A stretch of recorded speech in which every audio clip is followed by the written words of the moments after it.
আলহামদুলিল্লাহ হাজি হিদায়াতুল্লাহ বাইতুল মামুন জামে মসজিদের সম্মানিত মুসলিম পর্দানিশীল সম্মানিত মা ও বোনেরা, মহান আল্লাহ রাব্বুল আলামিনের দরবারে অসংখ্য অগণিত শুকরিয়া আদায় করি যে আল্লাহ রাব্বুল আলামিন দয়া করে মায়া করে মহব্বত করে ভালোবেসে আমাদের সকলকে একত্রিত করে দিলেন। ঈদের নামাজ জামাতের সাথে আদায় করার জন্য আল্লাহ রাব্বুল আলামিন সরাসরি আল্লাহর মসজিদে পৌঁছে দিলেন। আল্লাহ পাকের প্রাণ খুলে অন্তর্স্থল থেকে কালিমাতুশ শুকর আদায় করে সবাই একত্রিত করি আলহামদুলিল্লাহ। আলহামদুলিল্লাহ। মহান আল্লাহ রাব্বুল আলামিনের নাম শুকর জান্নাত রাব্বুল আলামিন আমাদেরকে জিলহজ মাসের আজকে জিলহজের 10 তারিখ কুরবানির দিন, একটি ফজিলতপূর্ণ দিনে, একটি উত্তম সময়। এই সময়ে অনেক মানুষ অনেক কাজে ব্যস্ত থাকবে, তার মধ্য থেকে যাচাই বাছাই করিয়া আল্লাহ রাব্বুল আলামিন আমাদেরকে আল্লাহর মসজিদে ঈদগাহে আমাদেরকে ঈদের নামাজ জামাতের সাথে আদায় করার মতো যে আল্লাহ সুযোগ করে দিলেন, আল্লাহ পাকের দরবারে বিনীতভাবে আর একবার কালিমাতুশ শুকর আদায় করে সবাই একযোগে বলি আলহামদুলিল্লাহ। আলহামদুলিল্লাহ। মহান আল্লাহ রাব্বুল আলামিন গত কোরবানি থেকে কোরবানি পর্যন্ত একটি বছর চলে গেল, ঠিক না? একটি বছরের মধ্যে অনেক মানুষ দুনিয়া থেকে বিদায় নিয়ে গেছে, অনেক মানুষ আল্লাহ পাক রব্বুল আলামিন দুনিয়াতে আগমন করার জন্য সুযোগ করে দিলেন। অনেক মানুষ চলে গেল, আল্লাহ পাক রব্বুল আলামিন আবার অনেক শিশু সন্তান আল্লাহ তাআলা ভূমিষ্ঠ করাইলেন, ঠিক না? যেমন গেছে তেমন এসেছে। তার মধ্যে আপনাকে আমাকে একটি বছরের মধ্যে হায়াতের মাঝে বরকত দিয়েছেন আলহামদুলিল্লাহ। আলহামদুলিল্লাহ। আমাদের হায়াতের মাঝে বরকত দিয়েছেন, আমাদেরকে সুস্থতা দান করেছেন। সুস্থতাকে আমল পেয়ে সেই রবের পর আর একটা কালিমাতুশ শুকর আদায় করে আলহামদুলিল্লাহ। আলহামদুলিল্লাহ। হ্যাঁ আমার বন্ধুরা, আমার কাজ করতে ব্যস্ত থাকলে কাজ হবে না, নামাজের জন্য এগিয়ে আসতে হবে, ঠিক না? অবশ্যই আসতে হবে। মাইকের আওয়াজ অনেক দূরে চলে যাচ্ছে, আমার সকল মুসলিমদের দৃষ্টি আকর্ষণ করে বলছি, আপনারা অতি তাড়াতাড়ি করে ঈদে চলে আসুন, আল্লাহর মসজিদে চলে আসুন। কারণ সময় কারো জন্য অপেক্ষা করে না, কারণ টাইম যেভাবে দেওয়া হয়েছে ঠিক সেইভাবে আমাদের কাজ করতে হবে ইনশাআল্লাহ। সম্মানিত ভাইরা, আজকে কিছু কথা বলবো কোরবানি সম্পর্কে, কিছু কথা বলবো ইনশাআল্লাহ। আল্লাহ পাক রব্বুল আলামিন আমাকে বলার আপনাদেরকে আমলের সাথে শ্রবণ করার মতো যেন তৌফিক দান করেন, আমিন আমিন। সম্মানিত ভাইরা, আল্লাহ রাব্বুল আলামিন বলেছেন লান ইয়ানাল্লাহা লুহুমুহা ওয়ালা দিমাউহা ওয়ালাকিন ইয়ানালুহু তাকওয়া মিনকুম। আল্লাহ রাব্বুল আলামিন বলেছেন কুরবানির পশু রক্তের গোশত আমি আল্লাহ পাকের নিকট পৌঁছে না, বরং পৌঁছে কুরবানির ভিতর দিয়ে তোমাদের তাকওয়া পরহেজগারি খোদাভীতি, এটাই আমি আল্লাহ পাকের নিকট পৌঁছে থাকে। চিল্লায়ে বলুন সুবহানাল্লাহ। সুবহানাল্লাহ। আজকে আমরা যে এক মহান এক হুকুম আল্লাহ পাকের একটি বিরাট এক হুকুম পালন করতে যাচ্ছি, পালন করব। ভাইরা আমার, বন্ধুরা আমার, এই ইবাদতের মধ্যে আমাদের কোনো যেন খুঁত না থাকে, একমাত্র শুধুমাত্র আল্লাহ পাকের রাজি খুশি করার জন্য যেন আমরা কুরবানি করতে পারি। চিল্লায়ে বলুন আমিন। ভাইরা ভাই, এজন্য আয়াতের মধ্যে বলেছেন কুরবানির পশু গোশত রক্ত আল্লাহ পাকের নিকট পৌঁছে না। এই কুরবানির ভিতর দিয়ে তোমাদের মধ্যে কতটুকু তাকওয়া, কতটুকু পরহেজগারি, কতটুকু খোদাভীতি, এটাই আল্লাহ পাকের নিকট পৌঁছে থাকে। এটাই আল্লাহ পাক দেখেন, সুবহানাল্লাহ। সুবহানাল্লাহ। আল্লাহ পাক কি দেখেন? আজকে যে কুরবানির কথা বলবো, যে আমরা সবথেকে বেশি দাম দিয়ে গরু ক্রয় করেছি, এরকম একটা দিমাগ, এই অহংকারটা যেন আমাদের ভিতরে না আসে। আজকে আপনি যত লাখ টাকা দিয়ে গরু ক্রয় করেন না কেন, পশু ক্রয় করেন, কিন্তু রাজি খুশি একমাত্র হতে হবে কার? আল্লাহ পাকের। আপনি ছোট কেনেন বা বড় কেনেন ওটা দেখার বিষয় না, বিষয়টা হচ্ছে এই কোরবানির ভিতরে আমাদের তাকওয়াটা, আমাদের মনে থেকে কতটুকু আল্লাহকে কতটুকু রাজি খুশি করতে পারবো, এটা আমাদের বিষয়। মূল বিষয় হচ্ছে এখানে আল্লাহর কাছে যাই আমরা দোয়া করব, আল্লাহ আমাদের যে আজকে কোরবানি, আল্লাহ তোমার পথে কবুল আর মঞ্জুর করে দিলেন। আমিন আমিন। এই কোরবানি সম্পর্কে একটা হাদিস হযরত যায়েদ ইবনে আরকাম রাদিয়াল্লাহু তাআলা হাদিসটা বর্ণনা করেছেন। নবী করিম সাল্লাল্লাহু আলাইহি ওয়াসাল্লামের সাহাবীরা জিজ্ঞেস করলেন, ইয়া রাসূলুল্লাহ, ইয়া হাবিবাল্লাহ, কুরবানি কি জিনিস? কুরবানি কি জিনিস আমাদেরকে বুঝিয়ে বলুন। তখন আল্লাহর নবী জনাবে মুহাম্মদুর রাসূলুল্লাহ সাল্লাল্লাহু আলাইহি ওয়াসাল্লাম বললেন, এটা তোমাদের পিতা ইব্রাহিম আলাইহিস সালাতু ওয়াস সালামের সুন্নাত। আর সুবহানাল্লাহ, সুবহানাল্লাহ, আর চিনে বলো সুবহানাল্লাহ। আল্লাহর নবী কি বললেন? এটা তোমাদের পিতা ইব্রাহিম আলাইহিস সালাতু ওয়াস সালামের সুন্নাত, এর আদর্শ। সে আদর্শটা কিয়ামত আগ পর্যন্ত দায়ী থাকবে, ঠিক কি না? কিয়ামত আগ পর্যন্ত দায়ী থাকবে এই কুরবানি। স্মরণ করিয়ে দেয় যে প্রতি বছর কুরবানি যখন আসে তখন ইব্রাহিম আলাইহিস সালাতু ওয়াস সালাম এবং ইসমাঈল আলাইহিস সালাতু ওয়াস সালামের কথা মনে পড়ে যায়। তাদের কি ইতিহাস ছিল, তারা কি ইতিহাস করে গেছে, সেই ইতিহাস কিয়ামত আগ পর্যন্ত এই কুরবানি আসলে সকলের মনে আনন্দিত, সকলের মনে পড়ে যায়। আমার ভাইরা তখন সাহাবী বললেন, ইয়া রাসূলুল্লাহ, ইয়া হাবিবাল্লাহ, বুঝলাম এটা আমাদের পিতা ইব্রাহিম আলাইহিস সালাতু ওয়াস সালামের সুন্নাত, তবে আমাদের কি ফল হবে, আমাদের কি লাভ হবে, আমাদের কি লাভ, আমাদের কি ফল হবে? তখন আল্লাহর নবী বললেন, ও আমার সাহাবীরা শোনো, যে বান্দা কুরবানি করবে, এই কুরবানির পশু অবমানিত, একটা পশু গরু হোক, বকরি হোক, যাই হোক না কেন, প্রত্যেকটা পশুর গায়ে অসংখ্য পশম থাকে কিনা, অসংখ্য পশম গণনা করে শেষ করা যাবে না। ভাইরা, আল্লাহ নবী বলেছেন, যে বান্দা পশু কুরবানি করবে, আল্লাহর হুকুম পালন করবে, এই পশুর প্রত্যেকটা পশমের বিনিময়ে বান্দার আমলনামায় এক একটি করে নেকি লিখে দেবেন। সুবহানাল্লাহ, আর চিনে বলুন সুবহানাল্লাহ। প্রত্যেকটা পশমের বিনিময়ে কি করবেন? আল্লাহ তাআলা এক একটি করে লিখে দিবেন। সুবহানাল্লাহ। সাহাবী বলেন, ইয়া রাসূলুল্লাহ, ইয়া হাবিবাল্লাহ, যে ভেড়া এবং বকরির হুকুম কি? একই হুকুম, যে প্রত্যেকটা পশমের বিনিময়ে বান্দার আমলনামায় এক একটি করে নেকি লিখে দেওয়া হবে। সুবহানাল্লাহ। ভাইরা, আমরা যদি হাজার মানুষ কিনে একটা বকরির পশম যদি সকাল থেকে সন্ধ্যা পর্যন্ত গণনা করে শেষ করা সম্ভব নয়, একটা পশু জবে করলে কোরবানি করে এত সওয়াব আল্লাহ পাক রব্বুল বান্দার আমলনামায় দিবেন। সুবহানাল্লাহ। এখন আমি 5 লাখ টাকা দিয়ে গরু ক্রয় করেছি, 3 লাখ, 2 লাখ, 1 লাখ, এটা বিষয় না। বিষয়টা হচ্ছে আপনার মধ্যে, আমার মধ্যে কতটুকু তাকওয়া পরহেজগারি খোদাবীতি আমাদের মধ্যে সৃষ্টি হয়েছে, এটাই আমাদের বিষয়। এটাই আল্লাহ তাআলা দেখেন। আল্লাহর কাছে রব্ব বুঝে না, বুঝতো বুঝে না, মানত কি তোমাদের তাকওয়া পরহেজগারি। আল্লাহ পাক রব্বুল আলামিন আমাদের তাকওয়া পরহেজগারির মধ্যে আল্লাহ শুদ্ধতা করার মতো যেন তৌফিক দান করেন। চিল্লাইবেন আমিন। আমরা কাকে রাজি খুশি করার জন্য কোরবানি দিব? আল্লাহকে রাজি খুশি করার জন্য। আল্লাহকে রাজি খুশি করার জন্য আমরা ইনশাআল্লাহ কোরবানি করব, ঠিক না? আমার ভাইরা বন্ধুরা, হযরত আয়েশা সিদ্দিকা রাদিয়াল্লাহু তাআলা আনহা এই হাদিস বর্ণনা করেছেন। নবী করিম সাল্লাল্লাহু আলাইহি ওয়াসাল্লাম বলেন, কুরবানির দিনে আদম সন্তান কুরবানির দিনে যত আমল করুক না কেন, যত ইবাদত করুক, তার মধ্যে সবথেকে উত্তম ইবাদত হচ্ছে কুরবানি করা। সুবহানাল্লাহ। কুরবানি করা সবথেকে বড় ইবাদত। এই আজকের দিনে বান্দা বান্দি যত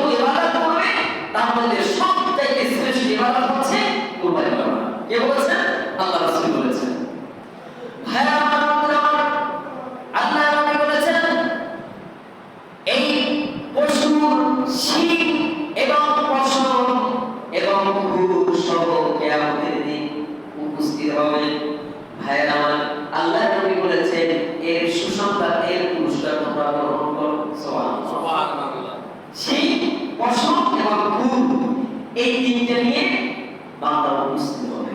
আল্লাহ রাসূল বলছেন এর যে পুরস্কার তোমরা গ্রহণ করো। আমার ভাইরা বন্ধুরা, হযরত আবু হুরায়রা রাদিয়াল্লাহু তাআলা হাদিসটা বর্ণনা করেছেন, নবী করিম সাল্লাল্লাহু আলাইহি ওয়াসাল্লাম বলেন, এই যে আমরা যে কোরবানি করব, কোরবানির পশু মোটা তাজার কথা বলেছেন আল্লাহ রাসূল। অনেক মানুষ আছে দেখবেন মোটা তাজা অনেকই দিবে, আবার অনেক মানুষ একটু কম দামের মধ্যে কিনতে চেষ্টা করে। একদম চিকনা মানে যে গায়ে বল নাই, শিং নাই, কামড় নাই, কিন্তু এরকমের পশু দিয়ে কোরবানি করার জন্য রাসূল নিষেধ করেছেন। তোমরা সবল মোটা তাজা শক্তিশালী পশু দিয়ে তোমরা কি করবে? কোরবানি করবে। কারণ এই পশুটি কিয়ামতের দিন কুলসিরাত পার হওয়ার জন্য তোমার একটা বাহন হবে। সুবহানাল্লাহ। কি হবে? বাহন। এই যে কুলসিরাত তোমাকে এই পশুতে তোমাকে পার করায় দিবে। সুবহানাল্লাহ। এখন আমরা সেই মোটা তাজাই আমরা কি করি কিনা? সেই মোটা তাজাই আমরা প্রায় করেছি আল্লাহকে রাজি খুশি করার জন্য। আল্লাহ পাক বলেন আজকে কোরবানি আমাদের সকলের জন্য কবুলের মধ্যে করেছে। আমিন।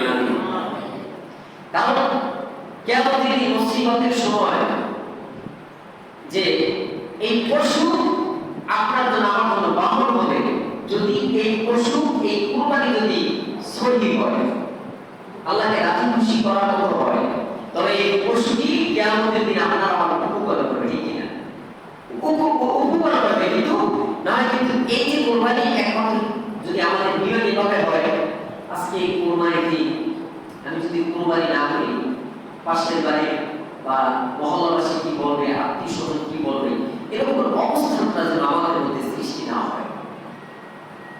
আর এরকম যেন না হয় যে কোরবানি আছে গোশত আমরা গরিবকে দেব না, এরকম যেন মন মানসিকতা আমাদের ভিতরে না হয়।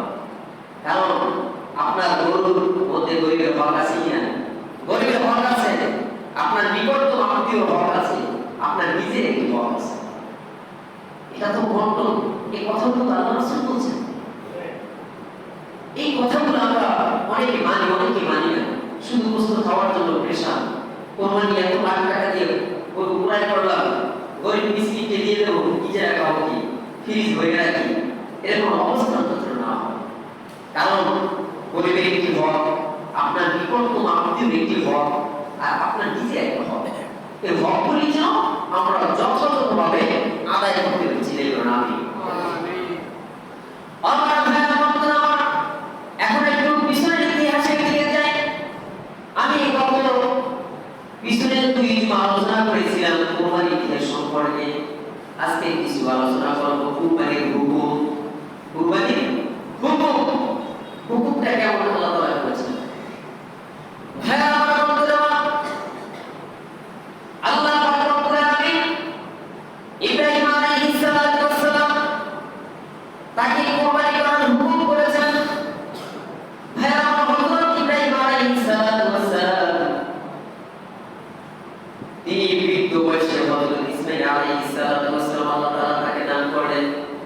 যখন ইসমাঈল আলাইহিস সালাতু ওয়াস সালাম আল্লাহ তাআলা ইব্রাহিমকে দান করলেন, তখন এই ইব্রাহিম আলাইহিস সালাতু ওয়াস সালাম বয়স কত ছিলেন আপনারা জানেন? ইব্রাহিম আলাইহিস সালাতু ওয়াস সালামের বয়স কত ছিলেন? তিনি বৃদ্ধ বয়সে আল্লাহ পাক রব্বুল তাকে ইসমাঈলকে দান করলেন। তখন এই ইব্রাহিম আলাইহিস সালাতু ওয়াস সালামের বয়স কত ছিল আপনাদের জানা আছে? 86 বছর ছিল। Thank you.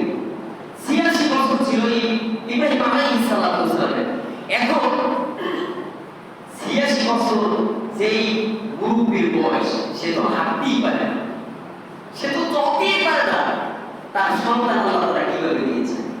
আমাদের এই বর্তমানে দেখেন 86 বছর 80 বছর যার আসলে তো তার ওইভাবে ক্ষমতা নেই। আর আল্লাহ পাক রব্বুল আলামিন ইব্রাহিম আলাইহিস সালাম সেই 86 বছর বয়সে আল্লাহ তাআলা ইসমাঈলকে দান করলেন। সুবহানাল্লাহ। সুবহানাল্লাহ। কান্নাকাটি করতে করতে আল্লাহ পাকের কাছে এই 86 বছর বয়সে ইসমাঈলকে দান করলেন। তাহলে চিন্তা করেন ইসমাঈলকে ইব্রাহিম কত মহব্বত করতেন, কত ভালোবাসতেন, সেই কথাটি এখানে উল্লেখ করেছেন। ভাইরা 86 বছর বয়সে ইসমাঈলকে আল্লাহ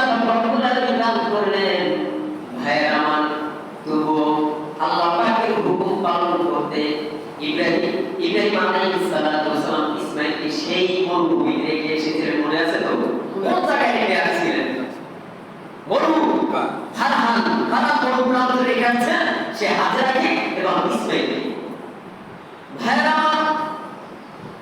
সেই আল্লাহ পাকের হুকুম পালন করার জন্য হাজেরা এবং ইসমাঈলকে সেই মরু প্রান্ত রেখে আসছিলেন হযরত ইব্রাহিম আলাইহিস সালাতু ওয়াস সালাম। এটা আল্লাহ পাকের হুকুম।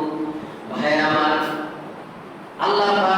আল্লাহ পাককে কতটুকু মুহাব্বত করেন আর ইসমাঈলকে কতটুকু মুহাব্বত করেন ইব্রাহিম, এটা আল্লাহ তাআলা একটি পরীক্ষা করলেন যে এই বৃদ্ধ বয়সে আমি আল্লাহ ইসমাঈলকে দান করলাম ইব্রাহিমকে, এই ইব্রাহিম সন্তানকে কতটুকু মুহাব্বত করে আর আমি আল্লাহ তাআলাকে কতটুকু মুহাব্বত করে, এটা আমি পরীক্ষা করব, এটা আমি একটা পরীক্ষা করব। ভাইরা, হযরত ইব্রাহিম আলাইহিস সালাতু ওয়াস সালাম ওখানে আল্লাহ পাকের হুকুম পালন করলেন। আরেকটি কথা হলো ইসমাঈলের জন্য তার সবটুকু ভালোবাসা ইব্রাহিম আলাইহিস সালাতু ওয়াস সালাম তার অন্তরে পরিপূর্ণ করে রেখেছেন। সুবহানাল্লাহ। ইসমাঈলকে দূরে দিয়েছেন, ঠিক আছে, বিবাসও দিয়েছেন, তারপরেও সেই ইসমাঈলের জন্য সকল ভালোবাসা বাবা অন্তরে মজুদ করে রেখেছেন। চিল্লায়ে বলুন সুবহানাল্লাহ। ভাইরা আমার, বন্ধুরা, ইব্রাহিম আলাইহিস সালাতু ওয়াস সালাম সেই শিশু সন্তান ইসমাঈলকে এবং হাজেরাকে সেই মরু প্রান্তরে রেখে এসেছিলেন। আমার ভাইরা, সে থেকে 8 বছর হয়ে গেল ইসমাঈল আলাইহিস সালাতু ওয়াস সালামের। ইসমাঈলের বয়স যখন 8 বছর, তখন ইব্রাহিম আলাইহিস সালাতু ওয়াস সালাম তার স্ত্রী এবং তার সন্তানের খোঁজ খবর নেওয়ার জন্য সেই মরুভূমিতে চলে গেলেন, যেখানে রেখে আসছিলেন তারা মরু প্রান্তরে স্ত্রী এবং সন্তানকে রেখে আসেন সেই খোঁজ খবর নেওয়ার জন্য। দীর্ঘ 8 বছর পরে সেই মরু প্রান্তরে চলে গেলেন। ভাইরা, গিয়ে দেখলেন সেই মরু প্রান্তটি, আমার ভাইরা, ওই সময় ছিল খালি মরুভূমি, শত মাইল পর্যন্ত কোনো বসতি ছিল না, কোনো মানুষ ছিল না। এখন দীর্ঘ 8 বছর পরে গিয়ে দেখেন সে মক্কা শহরে পরিণত হয়ে গেছে। সুবহানাল্লাহ। 8 বছরের ব্যবধানে সেটা মক্কা শহরে পরিণত হয়ে গেল। সুবহানাল্লাহ। আমার ভাইরা, ইব্রাহিম আলাইহিস সালাতু ওয়াস সালাম যখন সেই মরু প্রান্তরে উপস্থিত হলেন, তখন ছিল জিলহজ মাসের 8 তারিখ। কয় তারিখ ছিল? 8 তারিখ ছিল। ভাইরা, হযরত ইব্রাহিম আলাইহিস সালাতু ওয়াস সালাম ওই 8 তারিখে আল্লাহ পাক কোরআন থেকে আমাদের সূর্যের স্বপ্নে দেখালেন, হে ইব্রাহিম, তুমি আল্লাহ পাকের নামে কুরবানি করো। ভাইরা আমার, সকালে উঠে হযরত ইব্রাহিম আলাইহিস সালাতু ওয়াস সালাম অনেক ধন সম্পত্তি ছিল, তখন আল্লাহ পাকের রাস্তায় দান করে দিলেন। ইব্রাহিম আলাইহিস সালাতু ওয়াস সালাম দান করে দিলেন আল্লাহ পাকের রাস্তায়। ভাইরা, আবার দ্বিতীয় রাতে আবার স্বপ্নে দেখলেন আল্লাহ তাআলা হুকুম করছেন, ইব্রাহিম, তুমি আল্লাহ পাকের নামে কুরবানি করে দাও। আবার দ্বিতীয় দিন সকালে উঠে ইব্রাহিম আলাইহিস সালাতু ওয়াস সালাম আবার 100 উট আল্লাহ পাকের রাস্তায় কুরবানি করে দিলেন। সুবহানাল্লাহ। ভাইরা আমার, আবার তৃতীয় রাতে আবার স্বপ্নে দেখালেন, এখন বলেন, হে ইব্রাহিম, তুমি তোমার প্রিয় বস্তুটি আল্লাহ পাকের নামে কুরবান করে দাও। বিষয়টা বুঝতে হবে। প্রথম 2 রাতে বলছেন তুমি আল্লাহ পাকের রাস্তায় কুরবানি করো, আল্লাহ পাকের রাস্তায় কুরবানি করো। কি দিয়ে কুরবানি করবে এটা কিন্তু আল্লাহ বলেন নাই, বলছেন তুমি আল্লাহর রাস্তায় কি করো? কুরবানি করো। তৃতীয় রাতে বলছেন, হে ইব্রাহিম, তুমি তোমার প্রিয় বস্তুটি আল্লাহ পাকের নামে কুরবানি করে দাও। ভাইরা, হযরত ইব্রাহিম আলাইহিস সালাতু ওয়াস সালাম সকালে উঠে চিন্তায় পড়ে গেলেন যে আমার প্রিয় বস্তুটি কি হতে পারে। আমি আমার ধন সম্পত্তি আল্লাহ পাকের রাস্তায় কুরবানি করে দিলাম, দান করে দিলাম, 100 উট কুরবানি করে দিলাম, এখন আমার প্রিয় বস্তুটি কি? চিন্তা ভাবনা করতে করতে পেয়ে গেলেন যে আমার প্রিয় বস্তুটি হলো আমার ইসমাঈল। সুবহানাল্লাহ।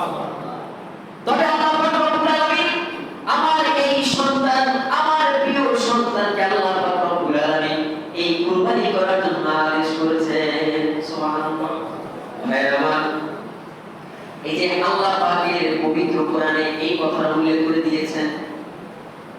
এই কথাটা স্বপ্নের বিজ্ঞাপন, স্বপ্নের কথাটি হযরত ইব্রাহিম আলাইহিস সালাতু ওয়াস সালাম হযরত ইসমাঈলকে বললেন, যেমন পিতা তেমন ছেলে, যেমন পিতা তেমন ছেলে।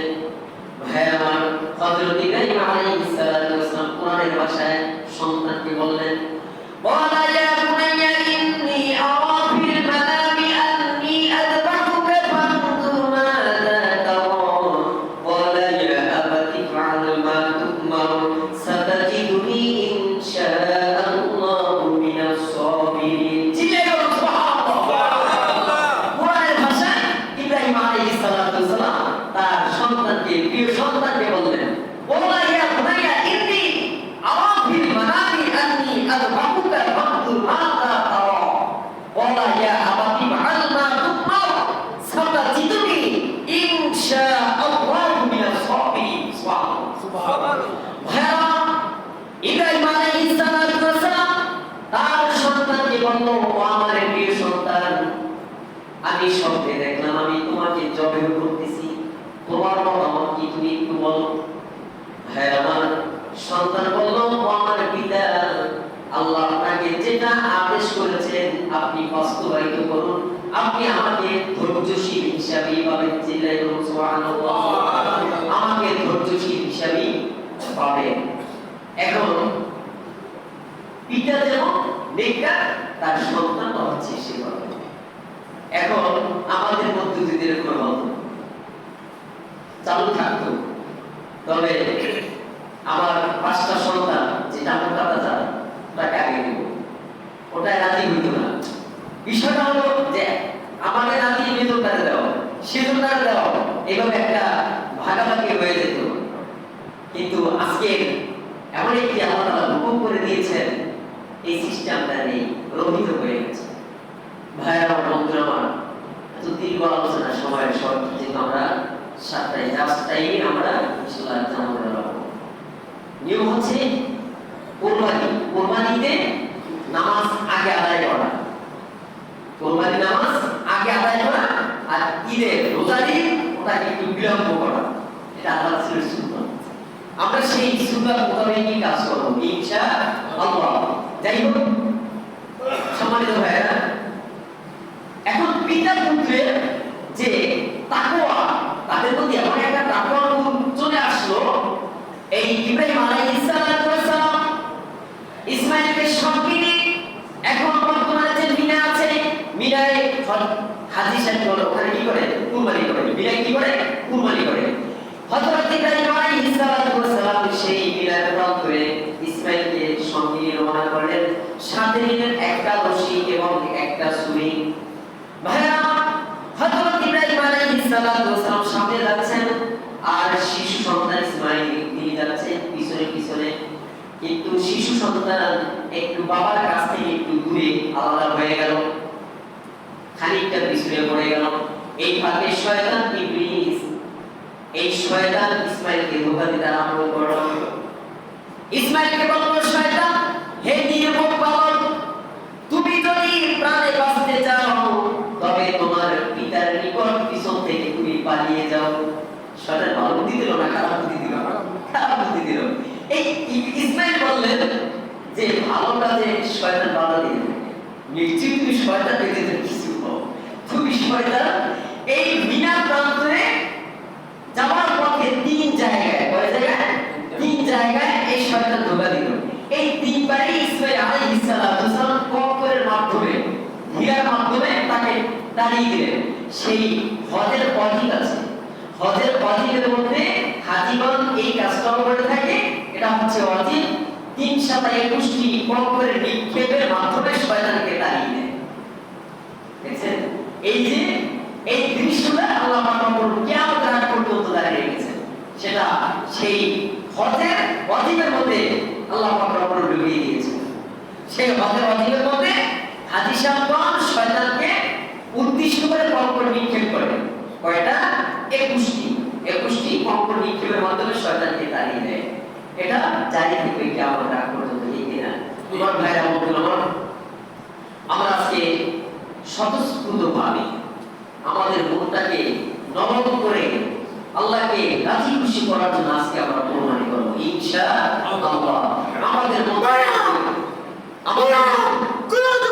আমাদের মধ্যে যেন কোনো দিমাগ প্রশ্ন যেন না হয়, আমরা কোরবানি দেব ইনশাআল্লাহ ইনশাআল্লাহ।